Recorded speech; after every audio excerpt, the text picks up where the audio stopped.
তাই নবী আমার হযরত ইমামে হাসান হোসেনকে নিয়ে যখনই আদর করতেন, নবী এত কাঁদতেন, এত চোখের পানি ফেলতেন।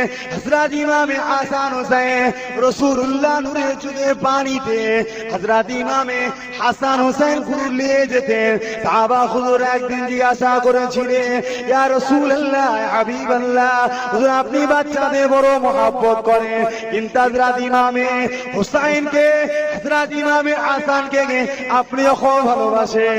আপনার মহব্বত, আপনার ভালোবাসাটা এত গভীর হয়ে যায়, আপনার চোখের পানি পড়তে পড়তে পড়তে পড়তে হযরত ইমামে হাসান হোসেনের পুরো শরীরটা লেগে যায়। ইয়া রাসূলুল্লাহ, হাবিবাল্লাহ, হুজুরের কারণটা কি? আল্লাহ নবী বলেছিলেন, এ আমার সাহাবারা, আমার এই কলিজা টুকরো দুটোকে, ইমামে হাসান হোসেনকে আমার উম্মতের মধ্যে থেকে এক শ্রেণীর উম্মতিরা এত অত্যাচার করবে, এত জুলুম করবে, আমার হুসাইনকে এত নির্মমভাবে হত্যা করবে, আমার হুসাইন সহ্য করতে পারবে কি আমি আসল জানি না। এই জন্য আমি নবী পাক এর সারা শরীরে চুমা দিয়ে চোখের পানি দিয়ে লেগে দিলাম।